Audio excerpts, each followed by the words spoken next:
요한복음 4장 20절 말씀, 우리 조상들은 이 산에서 예배하였는데 당신들의 말은 예배할 곳이 예루살렘에 있다 하더이다. 예수께서 가라사대 여자여 내 말을 믿으라. 이 산에서도 말고 예루살렘에서도 말고 너희가 아버지께 예배할 때가 이르리라. 너희는 알지 못하는 것을 예배하고 우리는 아는 것을 예배하노니 이는 구원이 유대인에게서 남이니라. 아버지께 참으로 예배하는 자들은 신령과 진정으로 예배할 때가 오나니 곧 이때라. 아버지께서는 이렇게 자기에게 예배하는 자들을 찾으시느니라. 하나님은 영이시니 예배하는 자가 신령과 진정으로 예배할지니라.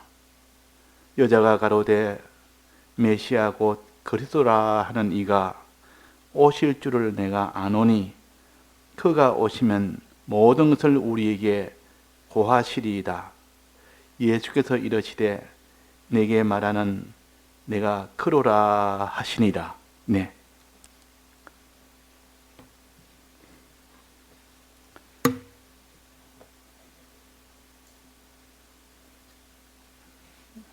우리가 제자가 되는 길은 곧 예수님을 닮아가는 길이요, 하나님의 형상을 닮아가는 길입니다.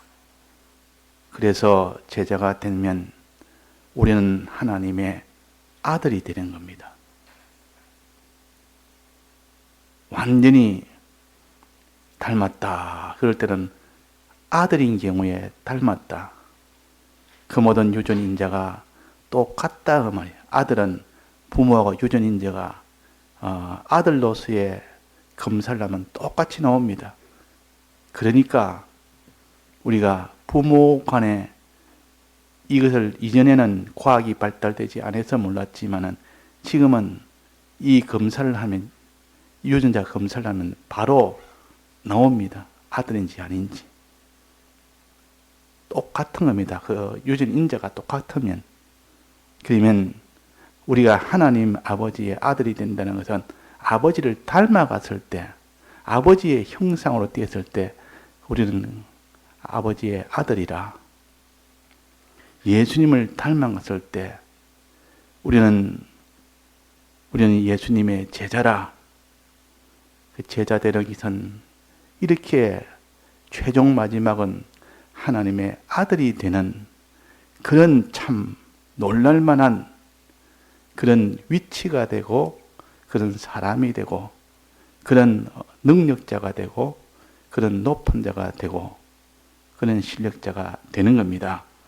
그러니까 우리가 예수님의 제자가 되는 첫 번째는 믿는 유대인이라. 믿는 사람이 되어야 된다. 예수 그리스도를 참으로 믿는 사람이 되어야 된다. 자, 이제 믿고 난 뒤에 어떻게 된다 했습니까? 그 다음에는 내 말에 거하는 자, 하나님 말씀대로 행하는 자가 되어야 된다. 행하는 자가 되려면 맨 첫 번째 우리가 8가지 배웠는데 이것을 행해야 되지. 이것을 행치 않으면 그 사람은 믿는 제자에서 이제는 참 제자로 자라가지를 못합니다. 이제 마음으로 믿었으면 이제는 마음으로 몸으로 행하는 일이 돼야 된다 하는 겁니다. 자, 그래서 첫 번째가 사도들에게 배우는 겁니다. 사도들의 가르침을 받고 그랬으니까, 즉 말씀을 듣는 겁니다. 말씀 듣는 그 행동을 해야 된다. 만약에 내가 이제 안 믿는 사람이 믿었습니다. 그 다음부터 말씀을 하나도 안 들었습니다. 그러면 그 사람의 믿음이 자랍니까? 안 자랍니까? 자랄 수가 없고, 그 사람은 예수님을 닮아갈 수 있습니까? 없습니까? 닮아갈 수가 없습니다. 닮아간단 말은 예수님이 가는 길을 따라 걸어가야 닮아가는 겁니다. 그래서 우리는 주님이 우리에게 명령한 그 명령을 하나하나 지켜나가는 이 일 중에 제일 첫 번째가 말씀을 배우는 것이요, 말씀을 듣는 것이요. 듣는 것이라. 말씀을 듣는 것이 제일 먼저입니다. 일단 자기가 어떤 죄악 속에 있든지, 어떻게 자기가 지금 참 하나님 앞에 마음으로 믿는 것 외에는 아직도 믿지 않는 사람의 행실을 그대로 다 하는 겁니다. 그 사람이 안 믿는 사람이 이제는 마음으로 믿었다 해가지고 행동이 싹 다 바뀌는 것이 아니고, 행동은 이전에 하는 행동 그대로 다 하고 있습니다. 그 행동을 이제는 바꾸는 일을 해야 되지. 마음으로 믿어서면 행동이 바뀌어져야 되지. 이제 믿는 사람이 그 뒤에 말씀을 전혀 듣지 않으니까 행동이 바뀌어지지 않습니다. 그래서 말씀을 듣는 것이 먼저 행해야 될 제일 1호다. 제일 먼저는 사람이 말씀을 들어야 됩니다. 안 믿는 사람이 믿게 됐으면 말씀 듣는 일을 제일 중하게 여기게 됩니다. 그래서 예수님께서 이 제자들에게 맨 처음에 보여준 것이 바로 말씀부터 가르쳤습니다. 말씀부터. 말씀 가르치고 병든 자를 고치고 귀신도 쫓아내고 또 사이사이 또 말씀도 가르치고 또 거기 이런 이적도 보이고 또 말씀 가르치고, 말씀 가르치는 거기에서 자라고 또 이적을 베푸는 거기에서 자기가 또 믿음이 또 자라고 그래야 된 겁니다. 그래서 우리가 이 말씀을 듣는 것이 없으면 그 사람이 믿음은 자랄 수가 없습니다. 그 말씀 듣는 걸 다른 말로 하면 예배라 그럽니다. 예배. 공식적으로 말씀을 듣는 겁니다. 하나님이 아예 공식화 시켰습니다. 그냥 말씀을 너가 그냥 형편대로 들으라.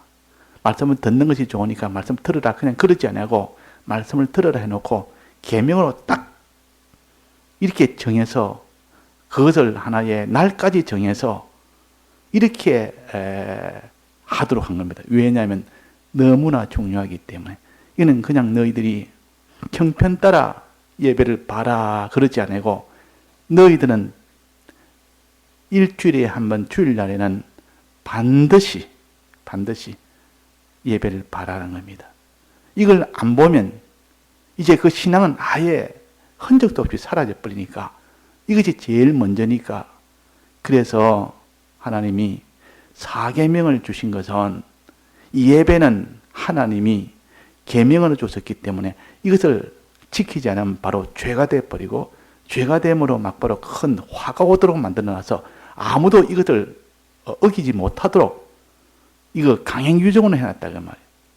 이게 주일 어겼다면 그 당시 구약 때는 안식일이었습니다. 안식일을 어겼으면 바로 돌로 쳐 죽였습니다. 그 당시로는. 그만큼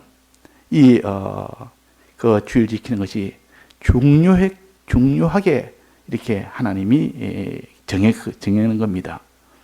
그 이스라엘 백성이 이제 안식일을 지키지 않았다면 바로 죽음과 같이 이렇게 상대를 할 수밖에 없었습니다. 그래도 안식일 안 지킬 수가 없었단 말이에요. 그래서 이 백성들이 신앙이 유지가 된 겁니다. 만약 그렇게 안 했다면 사람은 다 자기 편한 대로 뭐 꼭 안식일 그날 지켜야 되느냐 이래가지고 자기 편한 대로 해보면 이제는 어떤 데는 예배 듣고 어떤 데는 예배 안 보고 자기 편한 대로 하다 보면 그날에 무슨 장사도 좀 하면서 그날에 직장도 다니면서 이렇게 예배를 얼마나 볼 수 있다. 그러면 나중에 어떻게 됩니까? 나중에는 이 예배는 다 흔적 없이 싹 다 사라져 버립니다. 사람은 다 편한 대로 가기 때문에. 그러나 하나님이 이 예배를 안식일날 딱 정해놓고 어기면 막바로 돌로 쳐 죽이도록 만들었습니다. 그만큼 이것을 중요하게 하나님이 상정한 겁니다. 자, 그때는 안식일이지만 지금은 주일입니다. 그 안식일을 지키는 이 일의 뜻은 그날은 쉬어란 뜻이요. 쉬어라. 그날은 아무 일도 하지 말고 쉬는 것을 안식일이라 그럽니다. 이것은 주일날에 일하지 말아라. 일하면서 네가 말씀을 들으면 그것이 온전하게 말씀을 들을 수 있겠느냐? 일도 하고 또 말씀도 듣고 저 밭에 가서 얼른 씨도 뿌리고 그 사이에 와서 또 말씀 듣고 또 양도 치고 산에 데리고 가서 양 치고 또 그 사이에 얼른 쫓아와서 또 말씀 듣고 그래가 온전히 되겠느냐? 아예 그날은 아예 일을 쉬어라. 이것이 안식일이요. 그래 안식일인 이렇게 주일날에 예배에 집중하도록 하기 위해서 하나님이 그 당시는 예배와 상관없이 그냥 그날 쉬는 것이 바로 그 사계명을 지키는 것이었습니다. 그래서 이 쉬는 거, 그날에 일하지 않는 거, 이것을 다 하고 난 뒤에 그 다음에 신약에 와서는 그날에 주의 말씀을 듣는 것에 전력을 기울입니다. 말씀을 들을 때 전력을 기울입니다. 그러니까 이것이 된다 그 말이에요. 일하지 않는 것이 1단계요. 그래서 일하지 않음으로 인하여 거의 주일을 이제는 말씀을 들을 수 있는 모든 조건을 다 갖춘 겁니다. 그래놓고 이제는 2단계인 이 말씀을 듣는 일에 주력을 하는 것이 주일날이요. 주의 날이라, 즉 주의 은혜를 받는 날이다 그 말입니다. 주의 은혜를 받는 날. 안식일은 주의 은혜를 받기 위해서 일을 하지 않는 날이라. 이것이 두 가지가 합치가 돼야 되지. 둘 다 합치가 안 된다면 그 사람은 말씀의 은혜를 받을 수가 없습니다. 이 두 가지가 합치돼야 말씀의 은혜를 받습니다. 그래서 우리가 지금 주일을 지키면서 주일날에 일하지 않는 것은 우리가 다 지키고 지금 잘하고 있기 때문에 하나님이 그 은혜를 주셨습니다. 그 형편도 주시고 시대적으로 과거에는 이렇게 주일, 일요일 하루만 전국적 공휴일로 했지만은 그래가지고 나중에는 토요일까지 이렇게 공휴일로 하는 바람에 주일 하루를 이렇게 다른 일로 겹치지만 못하는 일도 이제는 그것까지 좀 자유롭게 됐습니다. 토요일까지 다 이렇게 함으로 그에 대한 마찰이나 이런 것이 훨씬 적어졌습니다.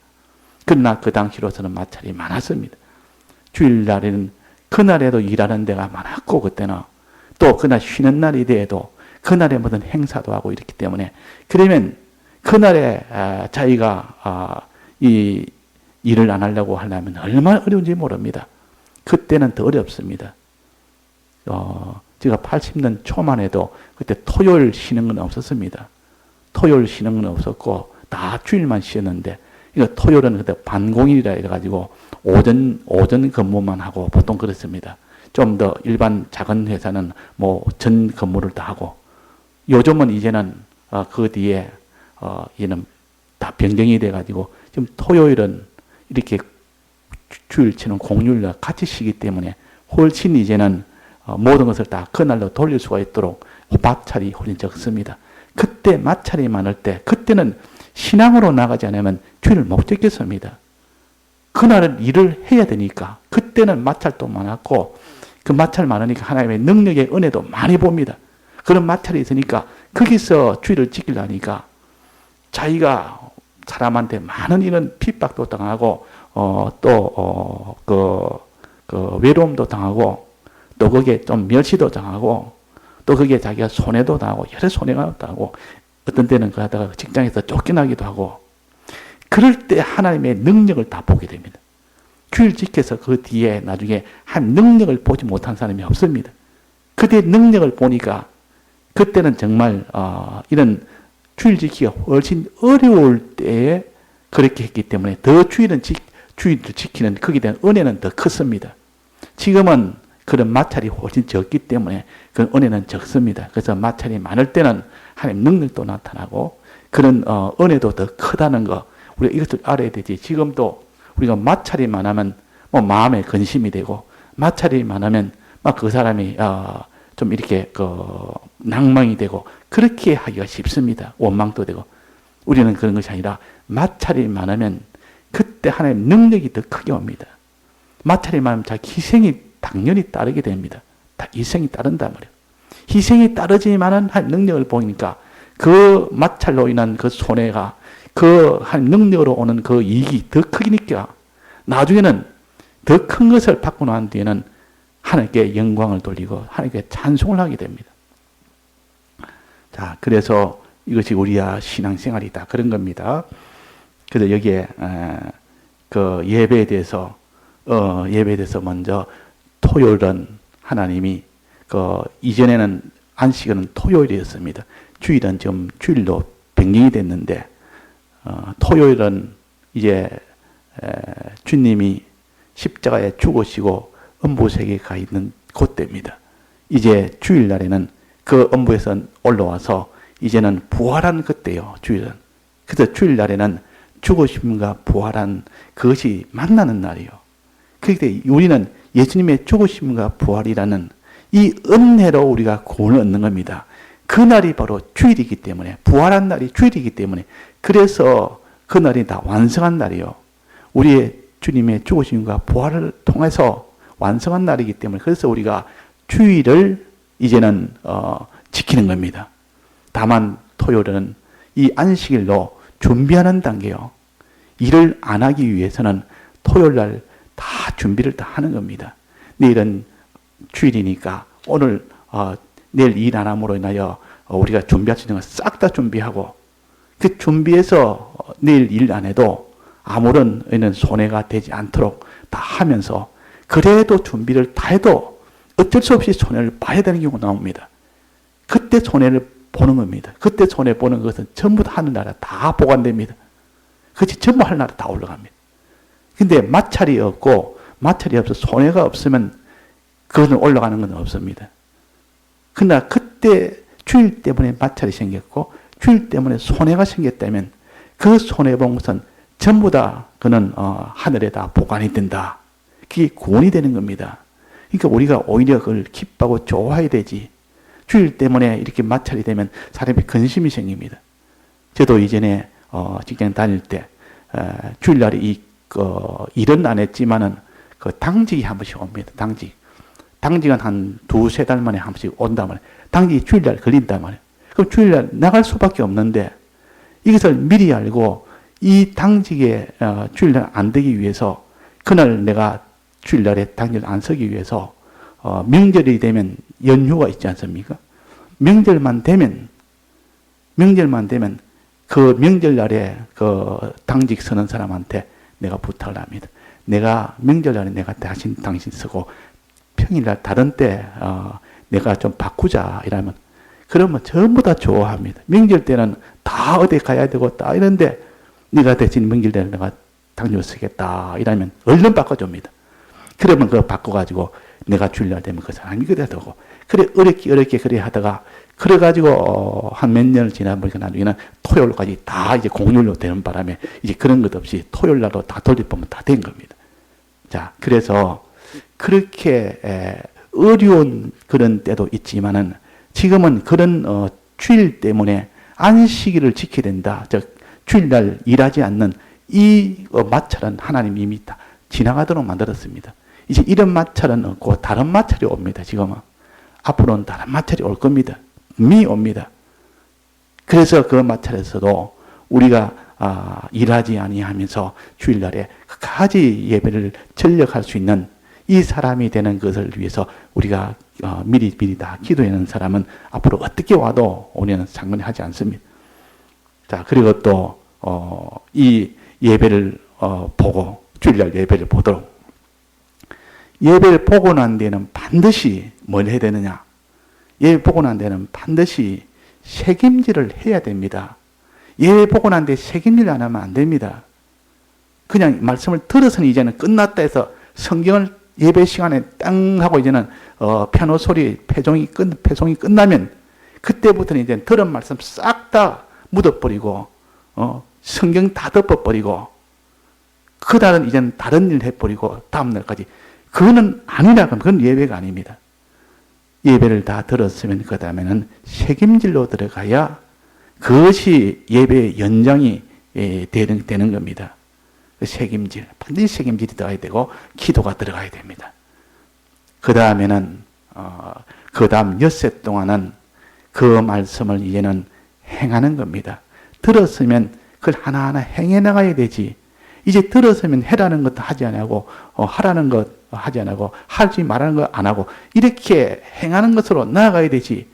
듣기는 다 들었는데 해라는 것도 듣고 하지 말라는 것도 듣고 했는데 꿈쩍도 안 하는 겁니다. 그 행동은 그 명령대로 순종하는 것은 안 한다면 그건 다 헛일입니다. 그래서 이제는 행하는 것을 언제 하느냐?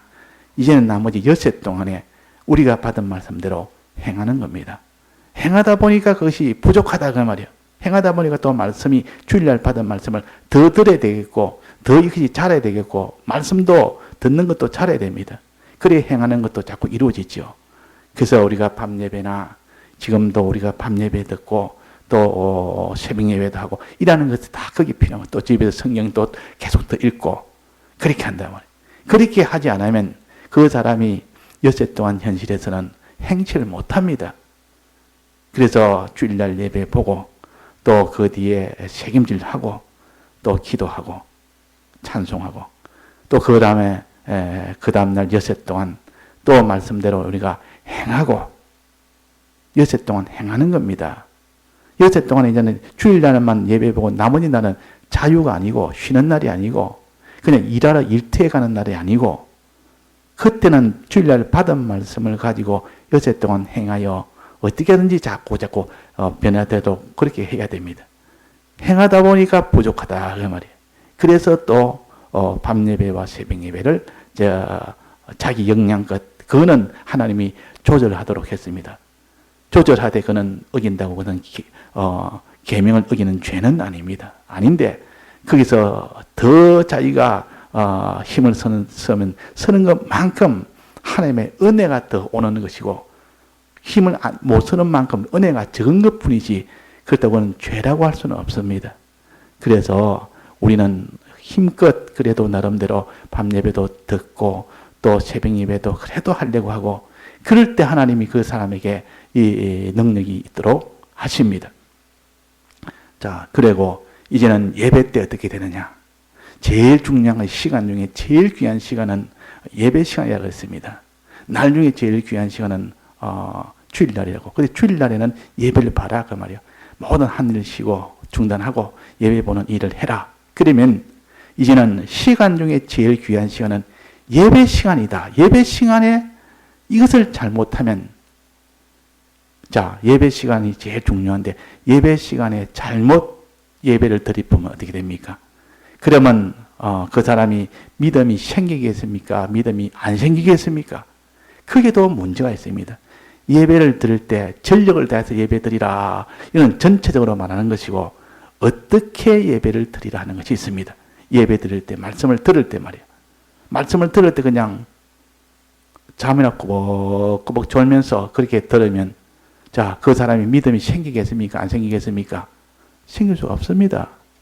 그날은 예배 드릴 때 정신이 똑바로 차리고 눈 떠가지고 정신 차려도 그날에는 은혜 받기가 힘든데 그날에 그냥 예배 시작 때부터 잠이 들어가지고 예배 마칠 때까지 그때 눈을 뜨는 사람은 그는 아무리 예배 드려도 그런 믿음으로 화합하지 못합니다. 믿음이 화합이 안 돼서 이스라엘 백성이 듣기는 들었고 다 들었댔는데 그들이 마지막 순종을 안 했습니다. 다 죄악으로 나갔습니다.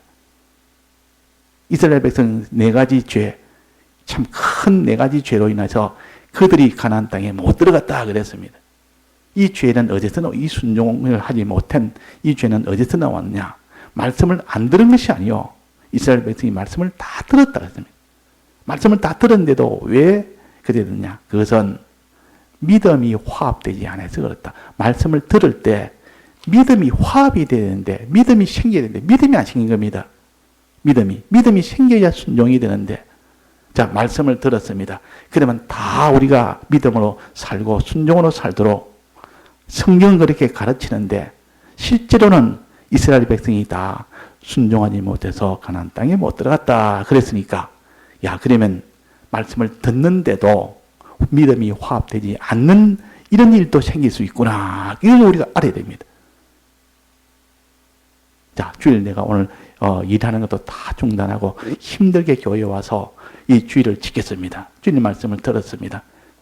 그런데 그 뒤에 믿으면 들으면서 난다 했으니까 분명히 믿음이 생겨야 되는데 믿음이 생기는 경우도 있고 믿음이 안 생기는 경우도 있다 그 말이에요. 그걸 우리 생각하면 믿음 그러니까 말씀을 들을 때 그때 또 무슨 차이가 나구나. 어떻게 들어야 믿음이 생기는지 말씀을 들을 때 어떻게 들으면 믿음이 안 생기는지 이것도 알아야 된다 그 말이에요. 그래서 말씀 들을 때에 처음부터 끝까지 졸면서 들으면 그 사람의 믿음이 생기겠습니까? 안 생기겠습니까? 안 생깁니다. 또 그날의 일을 하면서 주의를 지킵니다. 말씀을 듣습니다. 그러면 그 사람 믿음이 생기겠습니까? 안 생기겠습니까? 안 생깁니다. 자, 그래서 말씀을 들을 때는 어떻게 되느냐? 여기 오늘 말씀이 바로 이겁니다. 예배라는 이름으로 예배에 대해서 가르치는 말씀은 신구약 성경에 유일하게 요 성구입니다. 유일하게 예배에 대해서 이렇게 해라 하는 거. 다른 데도 뭐 예배란 말은 나오는 건 나오지만은 그러나 여기서 예배는 어떻게 해라는 것이 나오는 것은 요 성구 하나뿐입니다. 자, 그래서 예배는 어떻게 해야 되느냐?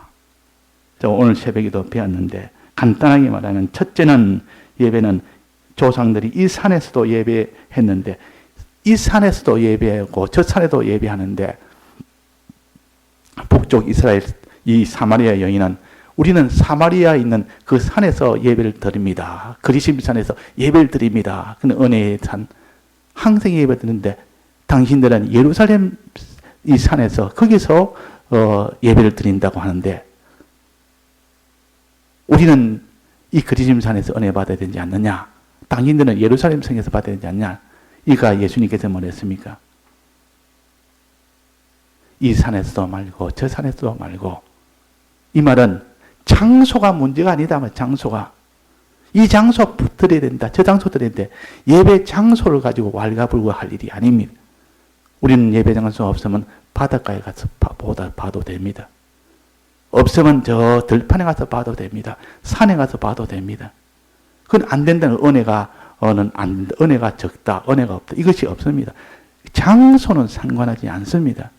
다만 하나님의 뜻이 이 시간에는 여기서 봐야 된다 하는 그 뜻이 문제지. 그래서 이 산에서 말고 저 산에 말고 예배 장소는 불문해라. 하나님이 은혜 주시는 대로 해라. 두 번째는 뭡니까? 두 번째는 여기에 예수께서 가라사대 여자여 그건 두 번째 22절입니다. 너희는 알지 못하는 것을 예배하고 우리는 아는 것을 예배한다 그랬습니다. 이게 무슨 말입니까? 유대인들은 하나님의 말씀, 계명으로 주신 하나님의 말씀 가지고 예배를 드리는데 이 사마리아 이 사람들은 거기서 나오는 새로운 자기들이 만든 그 북쪽에 있는 그 원주민 또 아수르 나라에 있던 그런 거기에 정복을 당하면서 그날에 그 나라 민족하고 뭐 그 혼족이 됐습니다. 같이 이렇게 결혼을 이렇게 그 나라 민족과 섞여 버려서 그 나라에서 드리는 그 말씀은 십계명이 하나님의 말씀이 아니고 거기 있는 거 섞어가 듣는 겁니다. 섞어서. 그러니까 여기서는 뭐랬습니까? 22절에 너희는 알지 못하는 것을 예배하고 하나님의 말씀 가지고 예배하지 않는다 그 말입니다. 우리는 아는 것을 예배한다. 우리는 유대인들입니다. 유대인들은 아는 것을 예배한다. 내나 남쪽 유대인들은 내나 하나님의 말씀 가지고 그 예배를 했습니다. 그래서 이는 구원이 유대인에게 남으니라. 하나님 말씀 가지고 예배드리라 그 말이에요. 하나님 말씀이 기준으로 예배를 드려야지 신구약 성경에 가지고 예배드려야 되지 신구약 성경 아닌 것 가지고 이것저것 다른 것 쭉 섞어가지고 이상한 책들 많습니다. 신구약 성경 아닌 거 그걸 가지고 예배드리면 안 된다 그 말이에요. 또 어떤 사람은 신구약 성경 똑같이 신구약 성경 가지고 예배 봅니다. 저 신천지도 신구약 성경 가지고 예배 봅니다. 똑같은 겁니다. 그런데 거기에서 이런저런 세상에 있는 것 집어넣어가지고 엉클 혼합을 시켜가지고 내나 그것도 내나 하나님 말씀 가지고 예배 보는 건 아니에요. 겉으로는 신구약 성경을 들고 있지만 속으로는 이 하나님 말씀이 아니고 다른 거다. 그 말. 또 어떤 사람이 말씀을 전가하는데 무슨 말씀을 전가하는 건지 신구약 성경은 하나의 형식이고 카네이가 미국의 카네이가 어떻고 그 사람이 이런 신앙 이런 참 생활을 했는데 그것이 어떻고 어떻게 성공을 했으며 그 신구약 성경 있는 말씀하고는 상관이 없는 말을 하는 겁니다. 그것이 처음부터 끝까지 하니까 재미는 있습니다. 세상 이야기니까 따분하지 않고 인간 돌아가는 이야기를 하니까. 그런데 그건 하나님 말씀 가지고 하는 것이 아니기 때문에 그것은 안 된다. 그는 아무리 들어봐도 그는 믿음이 생기지 않는 겁니다. 이제 그 다음에 세 번째는 뭡니까? 아버지께 예배를 해라. 아버지께 예배를 해라. 그랬습니다. 아버지께. 그래서 우리는 하나님 아버지에게 예배를 해야 되지. 우리가 최종 예배의 대상은 하나님 아버지입니다. 하나님 아버지를 만나게 하는 것이 예수 그리스도요. 예수 그리스도를 만나서 하나님 아버지께 예배를 드리는 겁니다. 그것이 그렇게 되지 예수님 빼도 안 되고 예배는 하나님 아버지를 빼도 안 됩니다. 하나님 아버지께 예배를 드리려면 예수님의 이 대속이 있어야만 하나님과 우리가 관계가 맺어지니까 그다음 예수님을 통해서 하나님 아버지께 예배를 드리는 이런 우리가 돼야 됩니다. 그래야 되지 이거 세상에 있는 흔히들 능력인 거, 큰 거, 그런 거 가지고 예배를 드리면 안 된다고요. 돈을 가지고 예배 드리는 데도 많습니다. 돈을 가지고. 이름만 하나님 해놨지. 실은 돈을 제일 중심으로, 사람을 제일 중심으로, 그래가지고 예배를 드리면 안 된다고요. 우리는 하나님 아버지께 예배를 드려야 된다. 또 마지막으로, 신령과 진정으로 예배하지니, 여기 중요한 겁니다. 예배 드리는 그 마음이 어떻게 되며 그 태도는 어떻게 되느냐. 신령이라는 이런 마음과 태도로 예배를 드려야 되고 또 말씀을 들을 때에 진정으로 예배를 드려야 된다 하는 겁니다. 이 신령이란 말은 오전에도 정했지만은 신령이라는 것은 반대말을 알면 됩니다. 반대말을 알면 그 뜻을 정확하게 알 수가 있습니다. 반대말은 육적이란 뜻이요. 세상적이란 뜻입니다. 눈에 보이는 이 육체, 또 세상에 있는 것들, 이런 것이 다 신령하다의 반대말입니다. 즉, 신령하다 하면 영적이란 뜻이요. 그러니까 육적인 것이 있고 영적인 것이 있습니다. 하나님에서 나온 하나님은 영이라, 하나님은 영이라. 이 육적보다는 이 영에서 육이 다 나온 겁니다. 그래서 육과 영을 구별하자면 육은 눈에 보이는 것이고 영은 눈에 보이지 않습니다. 육은 차원이 낮은 것이고 영은 차원이 훨씬 높은 것이요. 우리 마음과 몸이 둘 다 육이지만은 조금 그걸 갖다가 좀 수준이 높은 고급적인 그런 그 물질은 마음입니다. 이 마음이라는 것은 눈에 안 보이지만은 이 눈에 보이는 육보다도 몸보다는 훨씬 더 탁월합니다. 능력이 있단 말이에요. 그런 것처럼 영이라는 것은 하나님은 영이시니 영적으로 우리가 예배를 드리는 사람이 있고 육적으로 예배 드리는 사람이 있습니다.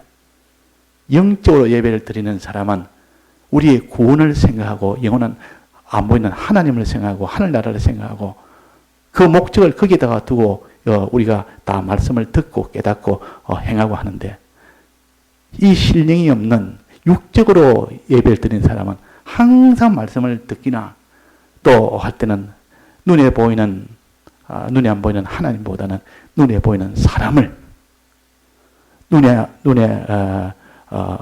보이는 이 세상을 눈에 안 보이는 하늘나라가 아니고 눈에 보이는 세상을 또 이 모든 사람의 육체를 이것을 중심으로 해서 말씀을 듣는 겁니다. 항상 말씀을 들으면서도 이 땅에 있는 몸이 어찌 되며 양식이 어찌 되며 이 세상 것이 어찌 되며 이것 가지고 이렇게 예배를 드리는 것이 육적으로 예배 드리는 것이고 반대로 이제는 하나님을 우리가 어떻게 섬기며 우리가 하늘나라는 어떻게 받을 수 있으며 항상 그렇게 여기며 예배 드리는 것을 가르쳐서 신령으로 예배 드린다 그럽니다. 신령으로. 자, 이 정도만 하고 그래서 우리가 신령으로 하고 진정이란 말은 진실하게 예배 드린단 말이에요. 진실하게. 진실로. 진실이란 말은 그것도 반대말을 생각하면 됩니다. 진정이란 말은 진실한 뜻입니다. 예배 드릴 때, 즉 말씀을 들을 때 진실한 마음을 가지고 진실하게 예배를 드려야 되지 진실이 없으면 안 됩니다. 즉 거짓이 반대말은 거짓이요. 진실의 반대는 거짓이라고 말이에요. 하나님 말씀을 들으면서 이건 진실이다, 참이다고 참을 향해서 그렇게 자기가 말씀을 들어 나가야 되지 하나님 말씀 이거는 참이 아니다. 거짓이다. 안 믿는 겁니다. 하나님 말씀을 거짓말로 이기는 겁니다. 하나님 말씀을 거짓말로 이긴단 말이에요. 거짓말로 여기니까 하나님 말씀이 하나도 재미가 없습니다. 거짓말로 여기니까 이건 하나도 두렵지도 않습니다. 소망도 안 됩니다. 하나님이 이 말씀으로 여기 하늘나라 주신다. 이 세상에도 하나님이 하늘나라뿐만 아니라 이 세상에도 복을 여러 배 베풀어 주신다니까 아무런 감동이 없습니다. 왜 그렇습니까? 거짓말로 여기기 때문에. 거짓말로 여기니까 그 감동이 없지. 이게 참말로 저희가 여기진다면 그 자리에서 그냥 놀래버립니다. 그냥. 바로 그때 기절해버립니다. 실은. 우리는 얼마나 이 세상의 거짓뿌리 속에 사는지 우리는 거짓말로 단련이 얼마나 됐습니까? 자기가 10년을 살았으면 10년 동안 거짓말 속에서 단련이 된 겁니다. 그 사람이 20년을 살았으면 20년 동안 거짓말 속에서 단련이 됐습니다. 그만큼 우리가 산 만큼 다 거짓말 속에 단련이 됐습니다. 왜 그렇습니까? 마귀는 거짓말 장애의 압이라. 마귀가 온 거짓말 이 세상에 다 퍼져났기 때문에 이 세상에 있는 말은 옳은 말이고 하나님의 말씀은 다 거짓말로 들리도록 우리가 벌써 쇠뇌가 된 겁니다. 이미 쇠뇌가 됐단 말이에요. 하나님 말씀을 들으면 이것들이 다 거짓말이지. 이 세상 말은 다 들으면 이게 참말이고 그 성경은 그 반대인데 이 세상에 있는 말은 다 거짓이라 그러고 하나님 말씀은 참이라 그러고 이 둘의 지금 이 마귀는 지금 이렇게 우리는 날 때부터 거짓말 속에서 이 단련이 돼서 심리가 거짓말 속에서 이미 거기에 다 기울어져 있습니다. 요즘 가스라이팅이라는 말 많이 씁니다. 가스라이팅. 가스라이팅이 뭔 뜻입니까? 그 사람의 심리를 지배해서 몸이 움직이도록 만드는 겁니다. 심리 하나 딱 붙어 놓으니까 그 사람 몸은 그냥 따라가는 겁니다. 자기 비판도 없이 그냥 그게 딱 지배를 당해버리면 심리가 그러면 그냥 비판 없이 무조건 몸이 그대로 따라갑니다. 자, 이 심리를 주장하는 것은 그 심리는 무엇이 되어서 또 심리가 주장됩니까? 거짓말. 거짓말 지식을 집어넣으면 그 심리는 거짓말 거기에 다 따라가게 됩니다. 거짓말 거기에 따라가고 근데 이제 몸까지 다 따라간다 그 말입니다.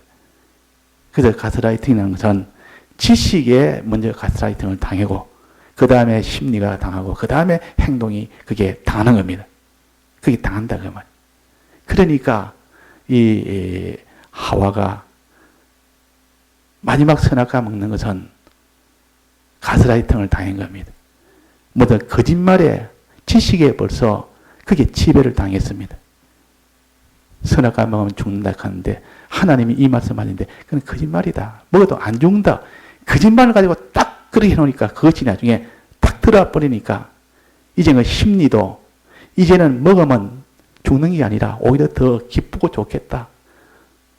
먹으면 먹음직하고 보험직하고 지혜롭게 할 만큼 탐스럽기만 하지 뭐 죽기는 왜 죽어? 오히려 심리가 완전히 달라져 버리고 행동은 이제 따먹는 행동까지 서슴없이 나갔습니다. 자, 그래서 거짓말이라는 것은 얼마나 무슨지 모릅니다. 우리는 예배라는 것은 이 거짓말에서 벗어나는 것이요. 참된 것을 붙드는 것이요. 이것이 진정으로 예배드리라. 이 말은 진실을 향해서 나가라. 하나님의 말씀은 진실로 너는 듣는 일을 해라. 그럴 때 그 사람이 믿음이 생기는 겁니다. 믿음이. 근데 오늘은 이렇게 신령과 진정으로 말씀을 들어야 된다 하는 거, 요 우리가 붙들고 많이 생각을 해서 우리 여기에다 그 피동이 안 되고 이 은혜를 받아서 살도록 해야 되겠습니다. 다 같이 통성으로 기도하시다가 자유하시겠습니다.